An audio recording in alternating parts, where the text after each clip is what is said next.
I would like to welcome Dr. James Gaffey to the third lecture of our series, Lunchtime Talks. James is a principal researcher in Shannon ABC, and his area of expertise is in the bioeconomy or the circular bioeconomy.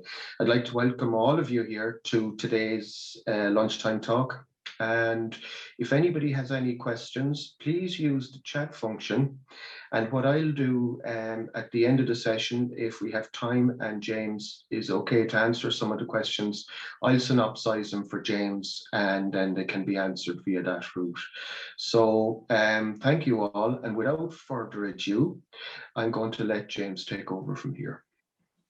Thanks, Chris. Afternoon, everyone. So as Chris said, my name is James Gaffey. I'm based at Munster Technology University, and I co-lead the Circular BioEconomy Research Group, which is based at the Shannon Applied Biotechnology Centre. Just as a group, we were formed in 2019. We have about 12 researchers. Currently, it'll be probably about 15 by the end of the year.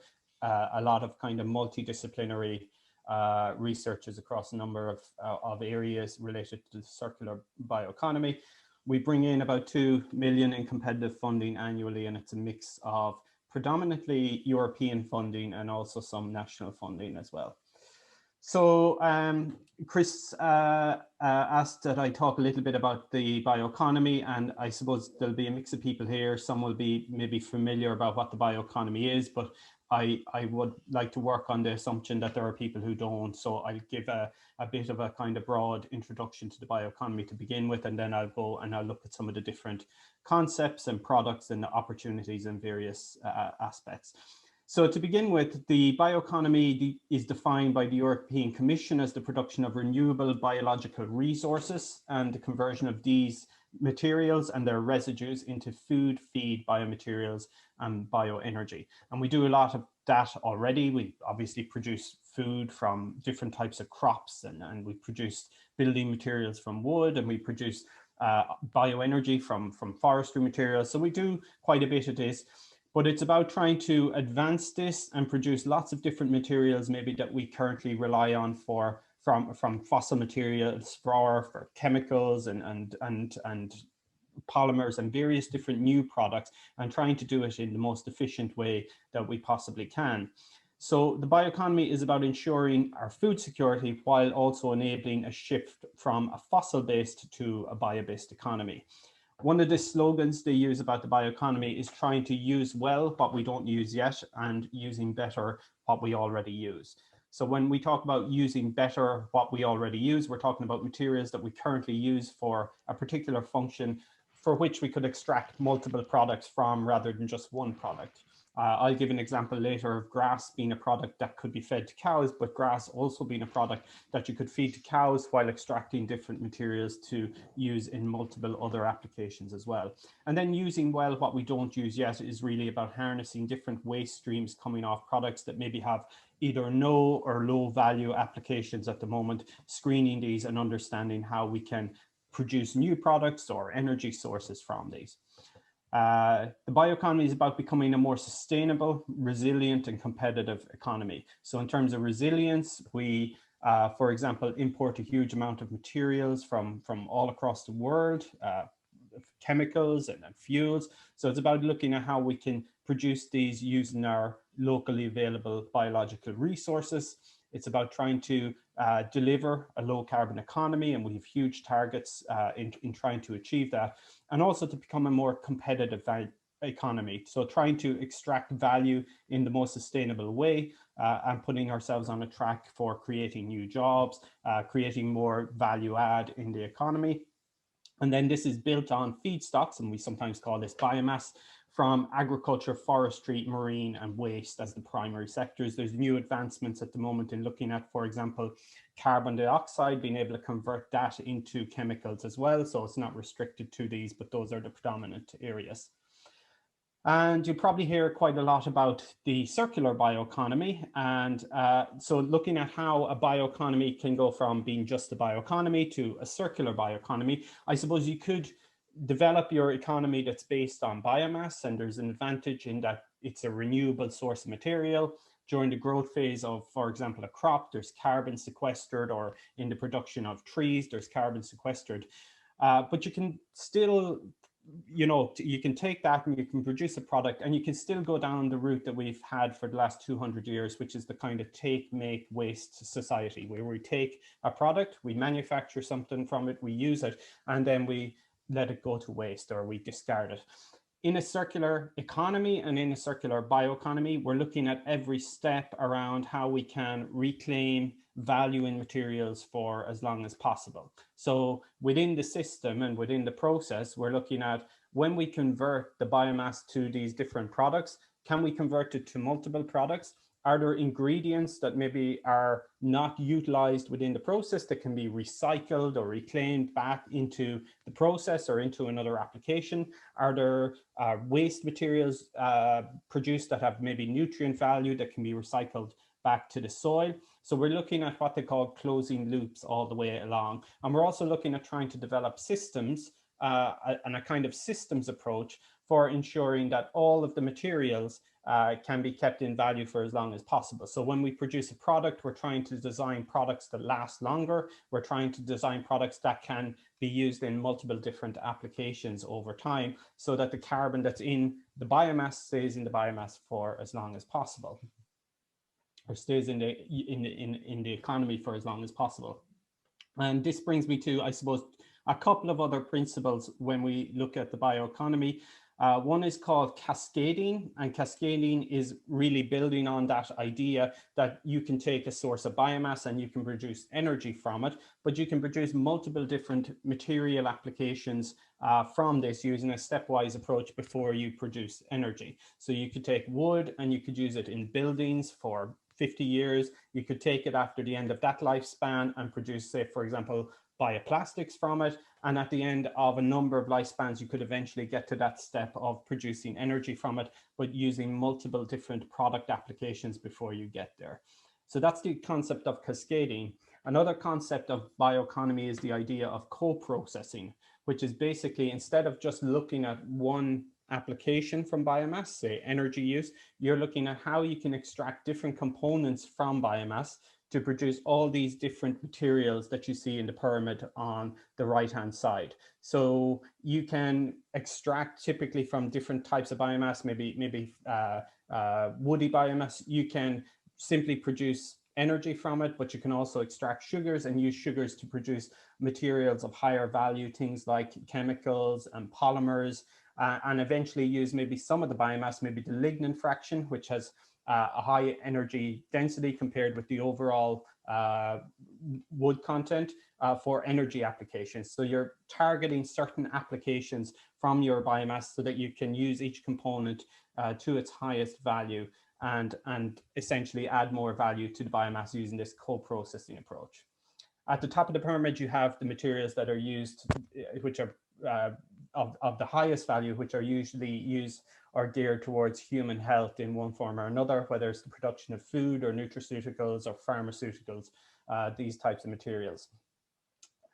And I'll just talk a little bit about biorefineries as well. So biorefineries are essentially factories which allow this co-processing to take place in an integrated fashion. So the biomass comes in, it's converted to a number of different products, trying to extract value from each product, making sure that there's as much as possible a zero waste approach that's happening from this, and that each part of the material is used in a dedicated product, and also that the technologies that are being integrated are as sustainable as possible. So biorefineries is the sustainable co-processing of biomass into a spectrum of marketable bio-based products, which include food, feed, chemicals and materials, as well as bioenergy, which includes liquid biofuels, power, which is electricity and heat, and a combination of these different products.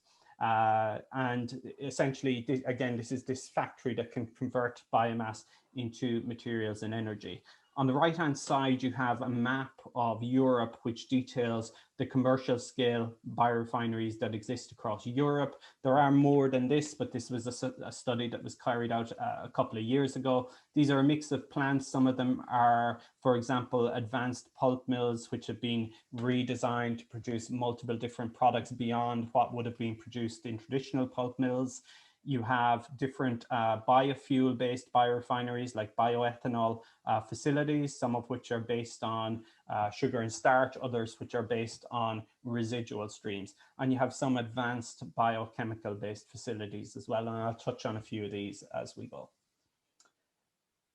So just looking then at where Ireland stands with regards to its bioeconomy and I suppose the kind of opportunity landscape, you have in Ireland, you have a big agricultural sector, grassland agriculture being the primary sector. You have about, according to Teagasc, about 12.5 million tons surplus grass, which could be made available for bioeconomy activity. You have a lot of slurries and manures. You have some crop production, some straws and horticulture and other areas as well. About 64% of land area, about 11% of land area is currently dedicated to forestry, but there's a plan to increase that significantly up to 2030. And then the maritime area is about 10 times the size of the land area. So it's a huge opportunity area in terms of finfish, shellfish, seaweeds, and so on. And then looking at the kind of demand side, and this is just looking at the amount of materials that we import into the country, you have organic chemicals, about 4.8 billion being imported, plastics, about 1.5 billion. We in Ireland have a big biomedical, big pharmaceutical sector, big demand for these types of materials. We have a big agri-food sector. We import a lot of fertilizer and animal feeds, as you can see. And then all of these sectors across the country require energy sources as well. And from our biological raw materials, we can pretty much produce anything on that import list if we use our biological materials towards creating products for the bioeconomy. And we're already starting to see some on the ground activity, but it's still at the early stages. Yeah, but it's just to highlight, I suppose, the opportunities and the necessity to sort of join the dots on some of these opportunities that are there to make us more, as I said at the start, resilient and to be able to produce our own different bio-based products. Looking then at some of the policy drivers for a bioeconomy, you have on the EU side, you have an EU Bioeconomy Strategy, which came out in 2012 and was updated in 2018. You have the Renewable Energy Directive, which was updated to 2030, which includes a target for 32% renewable energy by 2030.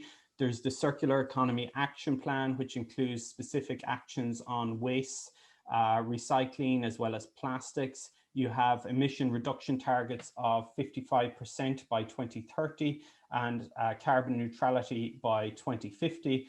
There's also non-binding targets for specific bio-based materials like bio-based plastics of about 30% by 2030. And then on the Irish side, you have a number of different supporting policy documents, Bioeconomy Policy Statement, which was introduced in 2018. It's not quite at the level of a bioeconomy strategy, but they're working towards it. There's also the Climate Action Bill, which was recently passed, targeting a 51% reduction in greenhouse gas emissions by 2030 and carbon neutrality by 2050, and a ban on single-use plastics, which is going to come into effect within public institutions this year. And it's something that's based on what we've seen across Europe, sometimes can be a real spur in terms of creating a pull to market for bio-based products. There's also the UN Sustainable Development Goals, to which the bioeconomy can contribute to about half of these, and between the bioeconomy and the circular economy are pretty much aligned with all of the UN Sustainable Development Goals, which is increasingly a driver of sustainable policy in countries across Europe. Just to talk a little bit about funding opportunities in the bioeconomy. I was unfortunate enough to be in this industry before there was quite the big kind of awareness, if you like, or big emphasis on a bioeconomy. And it's really only since 2014 that there's been a big push from a funding point of view in Europe, which is just following on from the EU Bioeconomy Strategy, which came out 2 years before that. And an initiative was set up called the Bio-Based Industries Joint Undertaking, which is a public-private partnership aimed at mainstreaming the bioeconomy across Europe. So about 2 billion of this comes from industry, about 1.5 billion comes from the European Commission. And it's really around trying to advance technology in the bioeconomy so that basically the technology readiness levels of various technologies can be improved, the products that are being produced can be improved, but it's also around trying to support scale up and helping to de-risk investment in the bioeconomy for industry. The BBIJU is quite a different initiative to a lot of the other European initiatives in that it funds research and innovation and demonstration projects like your typical grants, but it also funds what are called flagship projects, which are essentially semi-commercial, close to commercial facilities. So it really is supporting scale up for some of the industries across Europe. And I'll talk about one Irish example in a little while of one of these flagship plants. So that ran from 2014 to 2020. The new program will be called Circular BioBased Europe Joint Undertaking, which will be 4 billion initiative. It'll run from 2021 to 2027.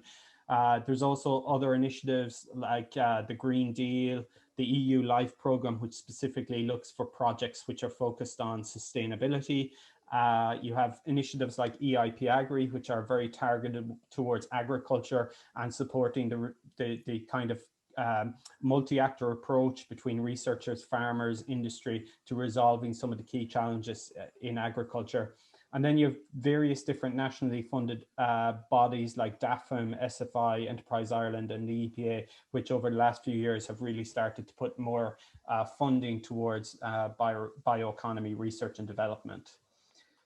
I'll go through some of the areas in which, from a product point of view, which the bioeconomy can contribute to. I'll start with the kind of energy aspect, but then I'll work more towards the products.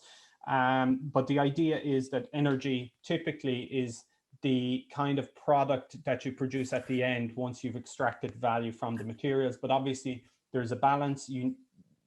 Producing energy can be really useful from a decarbonization point of view. If we only focus on the value add, we lose out to some degree on the decarbonization. So it's about finding the right mix of products that on one hand can be an economically viable business case and on the other hand can be a sustainable model. So, so in terms of the bioeconomies and the biomass essentially potential to meet renewable energy targets, I mean, it's a key issue for Ireland. We haven't done very well to date in the area of renewable energy. We had 2020 Renewable Energy Directive targets of 16%, which was actually reduced versus the EU average of about 20%. So we were already on a lower target and we failed to meet that by about 3.5%. We're paying fines all the time in terms of as time goes by and we're not able to meet that target. And it's not going to get any easier because we have a 32% renewable energy target in place under the new RED2 scheme, which will be up until 2030. And that might actually rise beyond 32% in line with the Green Deal, which is setting more ambitious targets. So in terms of how we've been doing or how poorly we've been doing, we've actually been doing quite well in the area of electricity. It's mainly the area of heat and transport fuel, which were falling down. And these are areas in which bioenergy and biofuels can help to meet some of these targets. You have different types of technologies. You have thermochemical technologies, such as combustion, gasification, pyrolysis. I suppose gasification and pyrolysis are typically processes which take place at high temperatures in the absence of oxygen. And in the case of gasification, you can produce a gas which can power a generator and create electricity. In the case of pyrolysis, you're producing a bio oil, which can be used as a transport fuel. It can also be used to produce heat energy as well. And typically thermochemical is focused on the treatment of dry, high dry matter biomass, so typically forestry materials or maybe some crop materials, whereas the more biological processes, particularly anaerobic digestion, is usually applied to materials which have a higher dry matter content, so potentially grass or different types of slurries could be, and food waste would be your typical feedstocks, more typical feedstocks for anaerobic digestion.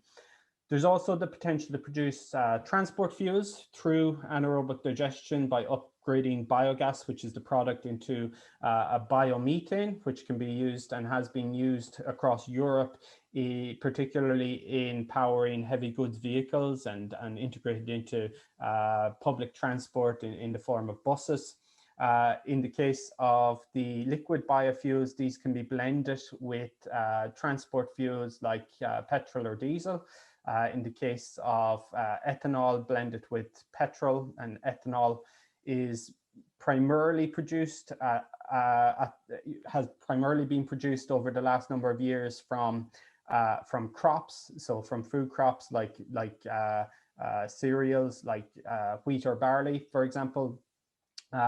And for the first, I suppose, 10 years of the new millennium, there was a big push to promote these food crops in the use of biofuels to help meet our renewable energy targets. And it's become more a source of controversy over the last 10 years since then. So essentially, the preferred way for producing biofuels from the European Commission's point of view has come more towards taking residue streams from these materials and producing biofuels like bioethanol from these instead. So I suppose the basis for that, or how the perceived basis, I suppose, is that there was quite a bit of controversy around the fact that you could take a crop which can be used to feed somebody, and you can use that then to produce a fuel instead. And there has been alleged increases in food prices around the world as a result of this practice, and this has kind of discouraged this, and it's since become, I suppose, a bit of a source of controversy. At the same time, in terms of the emission savings that can be gained from using food to produce a fuel as opposed to using the residue to produce a fuel, there's a better overall environmental performance when we take the residue and we produce a fuel from it. And that's primarily to do with the fact that during life cycle assessment, which is the process to assess this, most of the emissions go to what the primary application of the material is. And if the primary application is to use the food to feed somebody, then less emissions are being dedicated to the residual stream, which is going to produce a fuel from it. So this, I suppose, has resulted in the last number of years, from a European Commission point of view, of having stricter quotas with the amount of what they call second generation biofuel being integrated into a country's contribution to their transport fuel renewable energy commitments. So essentially, second generation are the materials which are associated with the residual stream. First generation biofuels would be ones that were based on food crops. So the policy landscape is changing a little bit there. Biodiesel actually at the moment is the main contributor to Ireland's biofuel contributions, and this is primarily associated with waste fat from the food industry being converted into a biodiesel, which is blended with diesel. Most of that at the moment is imported, unfortunately. So there's a lot more opportunities, I suppose, to look at how we can take our resources and help to meet those, whether it's in the form of anaerobic digestion, using it in heat, using it in transport, or whether it's in the form of liquid biofuels and helping to meet those heat and transport fuel targets. This is Europe's largest single site facility for the production of bioethanol. It's owned by an Irish family, the Turley family. and it is based in Dundavar in Hungary. And it's a production site for the production of 500 million litres of bioethanol from maize, and they also produce DDGS for animal feed and corn oil as byproducts of the process. And I suppose this would have been a kind of an early developed plant and based on a first generation feedstock, but it's an impressive site. If you actually visit there, and I visited there a few years ago, all around you're essentially in a corn belt, and they're taking the local feedstock and producing this into these products. And this is where I suppose the European Commission see the future of the biofuels industry, and they're putting a lot of resources into helping to try and commercialize these second generation bioethanol plants, which are based on the residual streams. There's been some technical issues to overcome. The sugars that come from residual materials like straw, they're less readily fermentable into ethanol conventionally than your food crop. So it's taken some significant kind of technology developments to help overcome. There's additional pre-treatment requirements, but it's something the European Commission are investing heavily to see this second generation biofuel, biochemical, biomaterials as being the path to go forward, as opposed to using crops for that type of application.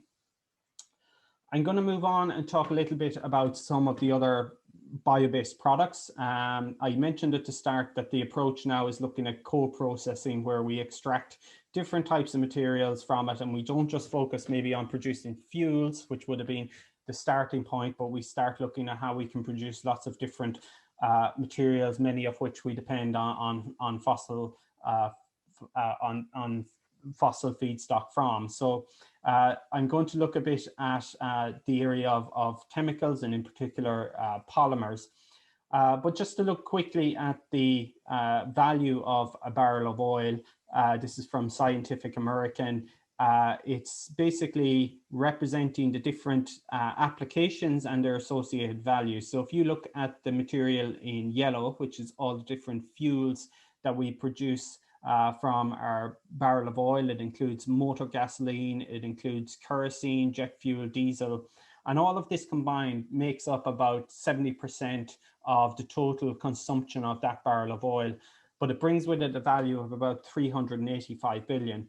And if you look at the little red fragment, which is all the different petrochemicals, and it includes products like plastics, cosmetics, pesticides, detergents, paints, adhesives, that comes to a total in terms of consumption of about 3.4% of the barrel of oil.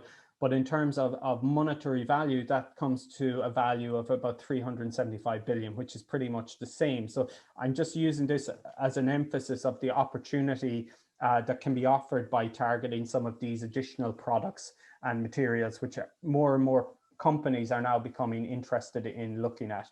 And the next table on the right is just a table from the Joint Research Centre at the European Commission, which is given some prices and turnover figures for bio-based products, which is looking at the product category level for different bio-based materials. And essentially, pretty much all of the materials that are in here, you're looking at a value of somewhere between 150 and €3.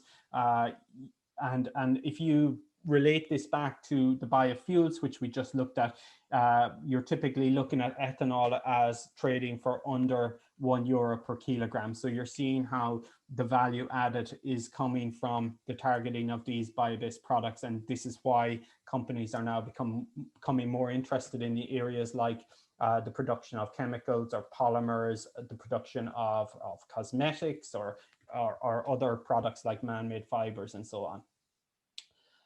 So just to touch briefly on the area of bioplastics, which I suppose is an area of interest at the moment, and particularly there's going to be a ban on single-use plastics coming into effect in public institutions in 2021.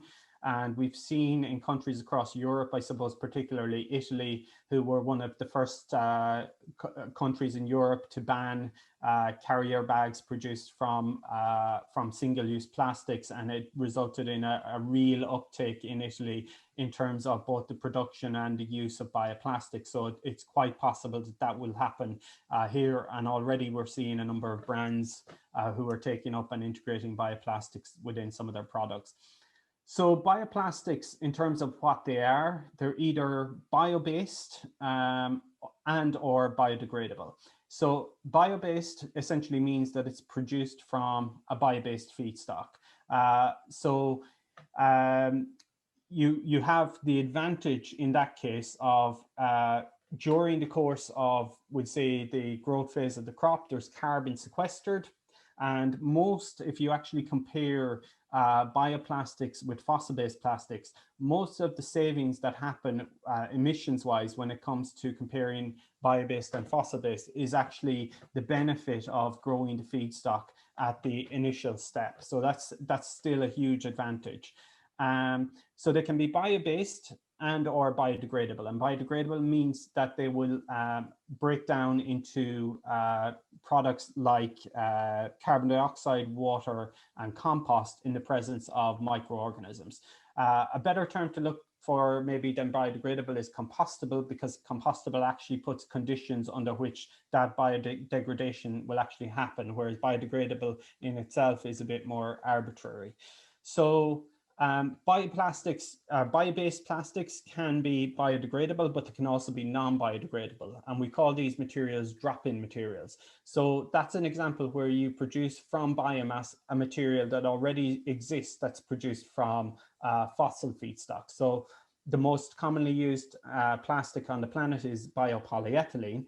It's used in plastic bags, it's used in containers, it's very widely used. You can produce different kind of varieties and types. Some are durable, some are less durable.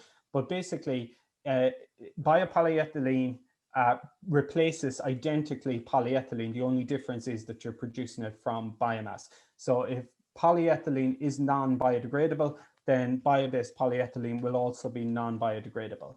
So the idea is that it just drops in, it's a replacement for it, but it's renewable, it's based on renewable feedstock, and there are emission savings during the growth phase of the crop, which can benefit the overall life cycle of the product. And there's different pros and cons. In the case of biodegradable, you can have materials which are which essentially break down and help somehow to address the buildup of plastic in the environment, which is a huge challenge. So in terms of the benefits of both, you ask, I think, two different people on the benefits of bioplastics. You'll get one person who tells you that there's a huge benefit, and you'll get another person who'll tell you that there's not a benefit and we need to reduce our plastics, and the answer is probably somewhere in between. It probably provides us with some solutions, particularly in certain applications, but on the other hand, we also need to reduce our plastic consumption for the betterment of the environment. The market growth for bioplastics is significant at around 8% per annum. This compares with about 2 or 3% compared to fossil-based plastics. The emission reduction associated with bioplastics is estimated somewhere between 30 and 70% less emissions, and this is largely due to the dependency on which feedstock will be used for the particular development of the bioplastic. Just to cover one example, I mentioned at the start about the bio-based industries joint undertaking flagship initiatives. So one project which is ongoing in Ireland at the moment is led by Glanbia. It's called AgriChem Way. And AgriChem Way is a flagship biorefinery for the production of lactic acid, which is a chemical building block which is used to create the biopolymer polylactic acid, which is a compostable plastic. It composts in an industrial composting facility. It's not home compostable. There are some bioplastics being developed which can compost at home. PLA is not one of these. It can compost in an industrial composting facility. But it's the most widely used at the moment biodegradable plastic in the world. and we haven't produced that here. We do use it, but certain companies use PLA, but we don't produce it currently. So Glanbia and their AgriChem Whey initiative will be a first. So what Glanbia are looking at doing is taking the residual stream of their dairy plant in Ballyragget and looking at the whey permeate streams from that dairy facility and taking them to produce PLA. So essentially using the sugars that are left to ferment it into this chemical building block lactic acid and polymerizing this to produce polylactic acid. They also use a kind of co-processing approach within this. So a byproduct of lactic acid production is gypsum, which can also be used to produce mushroom compost. So they've signed a deal with commercial mushroom producers, an offtake agreement for the use of that material for producing mushroom compost. And they call this concept of basically taking a waste stream from one feedstock or from one process as a feedstock into another. It's a new term they're using called industrial ecology or industrial symbiosis, this idea of linking companies together using the waste streams. They also produce an ingredient which is an input into the production of toothpaste, and they produce a probiotic which can be used in animal nutrition. So this project is going to be producing 25,000 tons of lactic acid on an annual basis, and it's received a 22 million investment from the European Commission along with Glanbia's own co-investment into the plant. These are some examples, I guess, of companies who you'll be familiar with who've started to integrate bio-based plastics over the last number of years. You have Coca-Cola, who have introduced this plant bottle, which is 30% biopolyethylene. Lego also have a plan to phase out the use of fossil-based plastic by 2030. They've already started to integrate biopolyethylene within some of their toys, particularly the different trees and different green products which are included in their sets. But the plan is to go further and to phase out the use of fossil-based polyethylene with bio-based polyethylene by 2030. Again, they're looking at this drop-in material. They want to produce a durable plastic. They don't want something that's going to break down. So this is why they're going for something like biopolyethylene, but the benefit here will be the sequestration of carbon during the growth phase. It's possible as well that as time goes on and the processes become more mature, that there will be some benefits and some developments that will reduce the process emissions as well. So that there could be other savings along the chain as well. If we look at Lee Strand, or another local example, who've started to integrate these renewable milk cartons, and this is again biopolyethylene along with wood fiber. There's high density biopolyethylene in the caps, low density in the fillings that are used on the outside. You have then a number of companies who have started to integrate biodegradable plastics. Lions Tea are one. So basically, the sealing part of tea bags are typically the kind of plastic parts, and when tea bags are steeped, it can result in these tiny fragments called microplastics being given off. And if you watch television, you've probably seen the problem around microplastics, because they get down to such a size that they're lost to the environment. Once microplastics get into the environment, it's very difficult to remove them or bring them back. At least with a plastic bag, there's something you can do with it. When it's microplastics, it's really, really challenging. And you've seen programs on television where you see it are ending up in marine life, and it's very sad. So Lions Tea are looking at the integration of PLA, this biodegradable plastic, as part of their sealing material in tea bags. Bewley's Coffee have started to integrate PLA within their coffee capsules to reduce the waste associated with coffee capsules as well. Again, this is industrial composting requirements as opposed to home composting, just to highlight that. I'm going to move on quickly and talk about food, feed and ingredients. And this is kind of the last product area I look at during the presentation. But in terms of food, we have a growing population. It's estimated to grow to about 10 billion by 2050.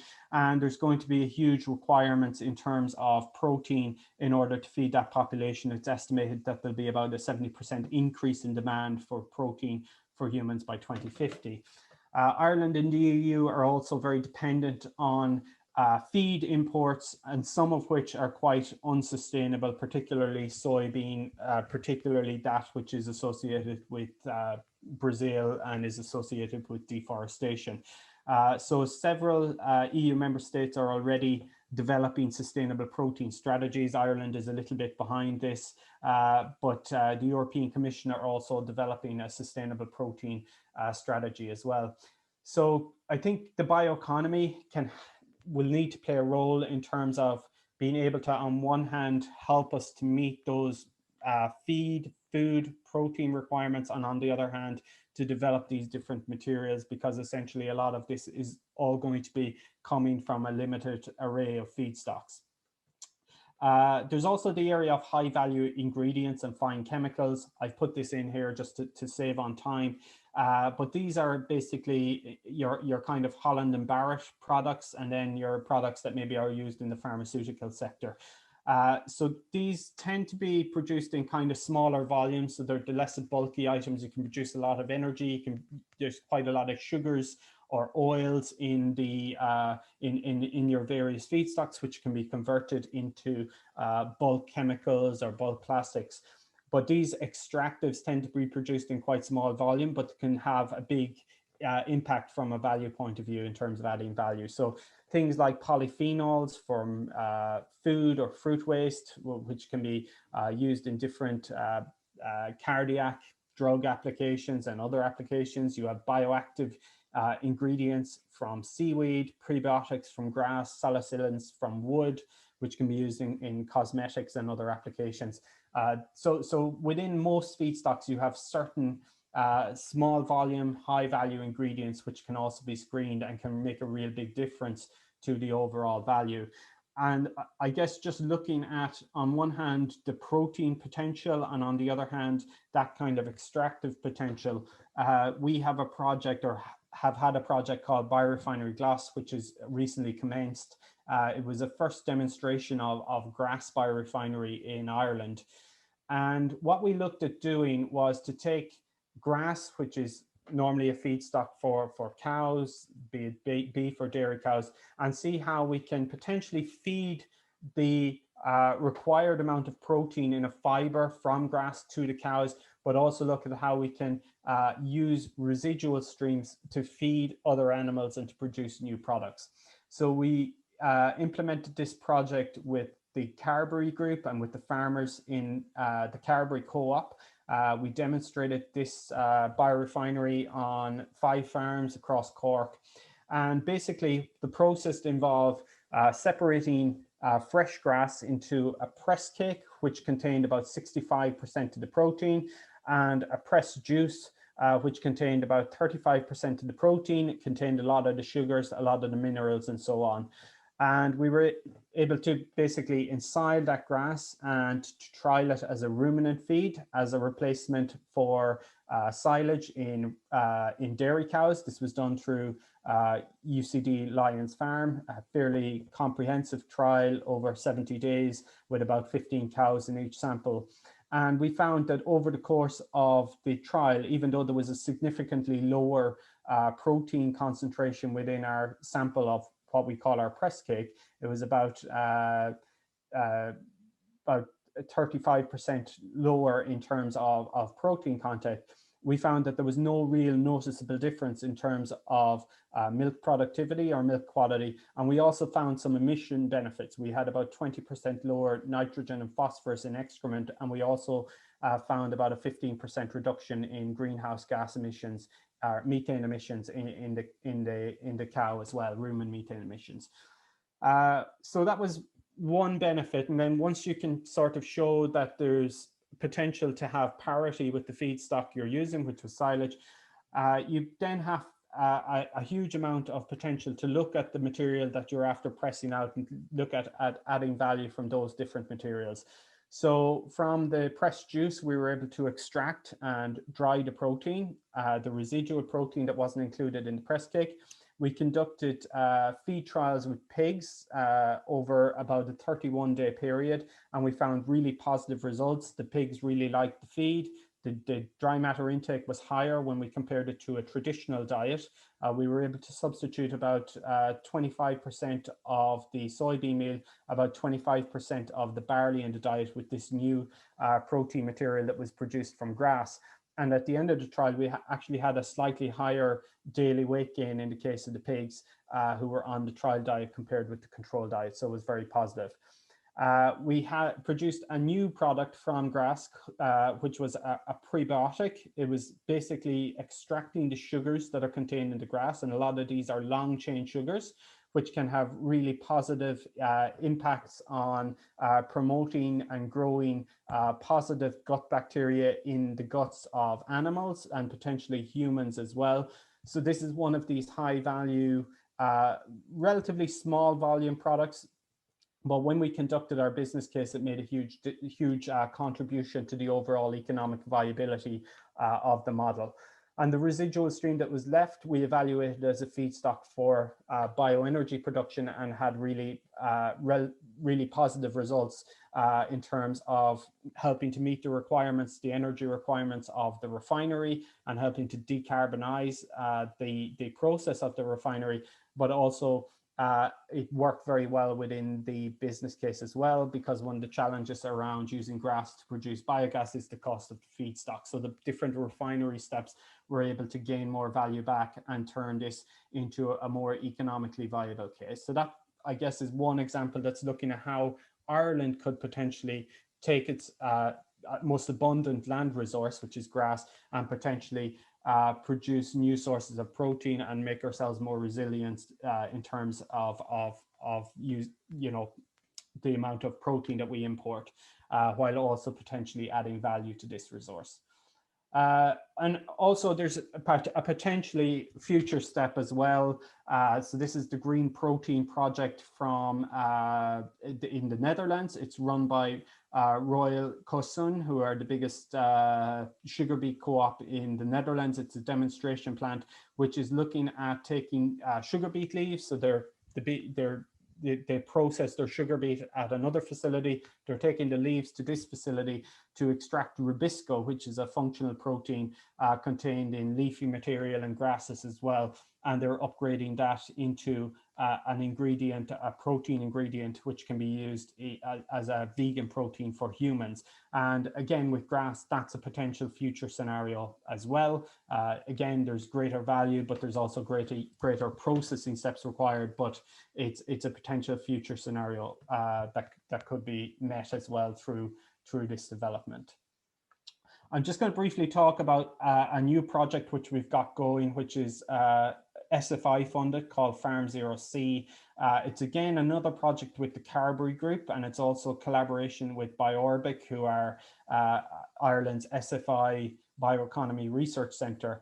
And the initiative is around developing a net zero emissions dairy farm. It's not only bioeconomy, it integrates bioeconomy, but it's integrating a lot of different areas of expertise. And we have a number of different strategies which we are going to try and implement collectively on a demonstration farm at Shinnock in West Cork, and which we think collectively can help to create a net zero emissions as well as resilient dairy farm. Some of the strategies are around soil and grassland, for example, multi-species swards, and reducing mineral fertilizers. There are others which are focused on things like animal breeding, animal diet, so different anti-methanogenic feeds will be trialed during the product, and we'll be selecting the best mixtures of these for reducing emissions. There's also going to be renewable energy on the farm. There's going to be wind and solar, and we're also going to be improving the kind of areas for natural habitats on the farm as well. So this is a new initiative that's starting that I just want to mention as well. And what we're going to do, we'll be doing a life cycle analysis to see how close to net zero emissions we can get. But we're also going to be setting up a kind of platform and an app to allow the model and the strategies that we test to be more widely replicated across the community in Ireland. So we're going to be having a number of replicator farms participating, which will support farmers in potentially implementing the strategies which we test and validate within the project. And Chris mentioned that there's going to be some students potentially on this. So just as a way of completing this, I just wanted to focus in slightly on the job creation and skills opportunities and requirements for the bioeconomy. So the pyramid on the scheme is basically looking at the job creation within different areas of the bioeconomy, and you have areas at the bottom like bioenergy and biofuels where the creation of jobs is relatively low, but if you look at these kind of value-added products, the estimated job potential is significantly higher. There's more people who are involved in putting these different materials together. So I think that idea of co-processing is good for job creation as well. This is looking at the job estimates per 1,000 oven-dried tons of biomass feedstocks. It's estimated that that about 1 million jobs will be created in the EU bioeconomy up to 2030. And about 80% of these are going to be in rural regions, because the whole idea, the whole industry is based on feedstock, which is coming from primary production. So it makes sense then that the facilities that are upgrading, producing these materials are going to also be located relatively close to where that feedstock is being produced. And there aren't too many sectors at the moment which is looking at creating jobs close to rural regions. So I think this is a positive development. I just want to highlight as well that there's a huge, it's a very multidisciplinary sector, and I just presented the Farm Zero C project, and that's where we're working with renewable energy experts, with animal nutritional experts, with biodiversity experts, and so on. And the bioeconomy itself, there's no one who knows everything about the bioeconomy. There's loads of different skill sets required. And I think that some of the people from, for example, the ag manufacturing, the ag science people will find opportunities in this area. I mean, we look at our Grass Biorefinery project, the small scale mobile refinery that I showed a couple of slides ago. It would have been mechanical engineers who would have designed and built these facilities. The researchers will take it so far, the engineers will take it to the next step. So I think there's huge opportunity for people in who are tuning in to maybe think about the bioeconomy and the clean tech sector as maybe an opportunity area to think about in the future. And that's pretty much it. So I'm going to hand it back to Chris now. Thank you very much, James. I really want to thank you for an excellent presentation and a very informative one. So what I might do, if it's okay, if you have time, could I start off the Q&A session? And sure. One of the questions I had was about the engineers, I suppose, involvement going forward, and you answered that perfectly in your last slide there. I suppose the other question is, you know, that policy and strategy apparently seems to be pushing crop residuals to fuel, okay? And the whole ethos of sustainable development, you know, the three pillars would be economics, environmental, and social. Mm-hmm. And I'm just wondering if, you know, if governments were to control the production of crop to fuel, for example, sugar beet being the typical one. I'm just wondering, would that, like, it seems to be able to satisfy the environmental, or there's more benefits with it, and also the economic. And with such waste in foods as well, you know, and waste food going into anaerobic digesters, I'm just wondering, is that policy a dangerous one by promoting and incentivizing the residuals as against the primary crop? Well, I suppose it's probably like there's a lot of ideas around this, and I suppose one of the areas that you could think about would be it can get very political very quickly, you know, and I purposely, I think, worded what I was saying around perceived and alleged, because it isn't that clear that that was driving up food prices, but it was becoming a kind of political situation. And obviously, if we had a bioethanol coming from sugar beet produced here in Ireland, it would be more sustainable than importing fossil fuels. There's no real doubt about that.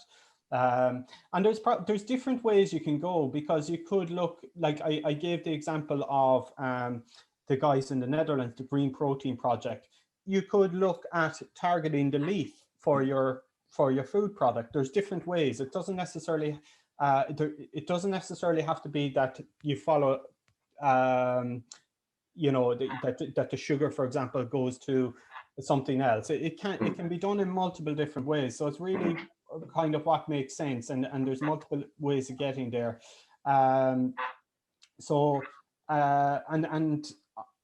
you know, there's potential benefits as well in terms of I suppose I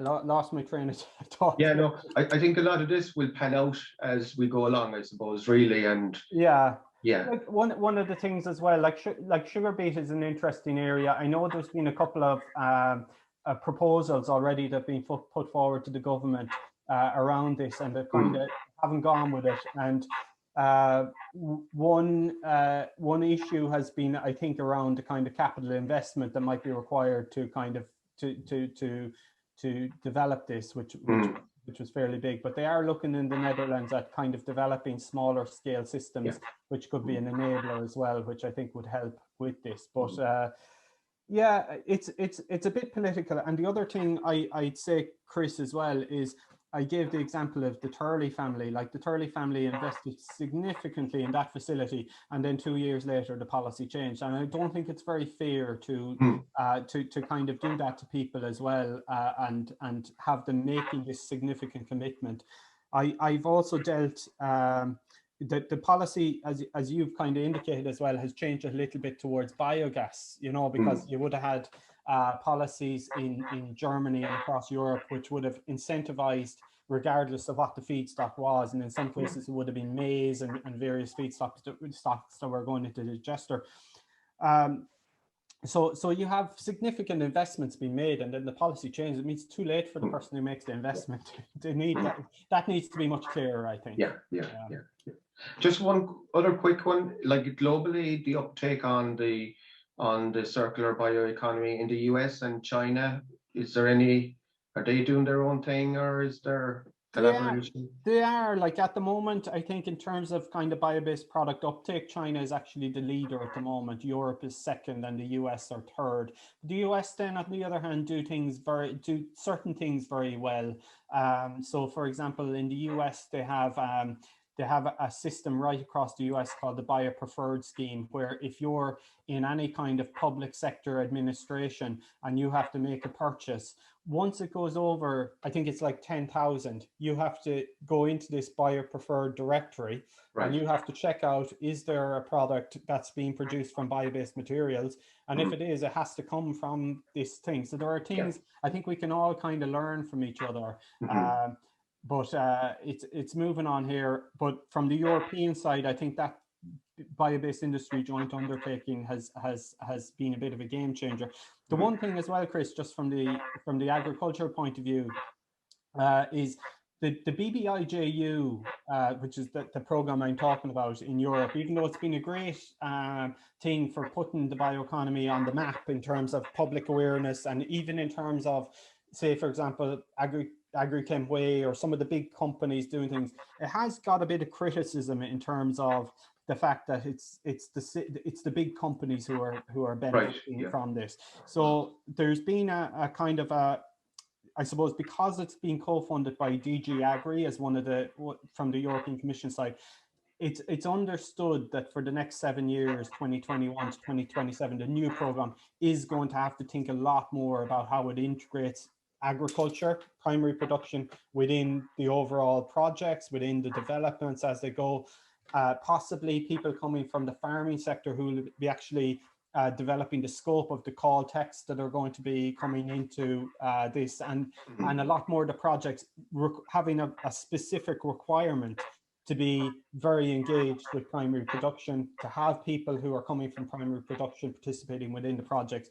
So I'm hoping that that's going to change, I suppose, those types of projects over the next 7 or 8 years, that it will really, people really need to put a bit more thought, and it won't be just a case of going to, say, a Total or a Clariant, a big company, and sort of saying, hey, do you want to put a project together? There'll be a lot more balance, I hope. Yeah. There was a statement there from Niall. Excellent presentation. Thank you very much. Would anybody else like to ask a question before we wind up? Okay.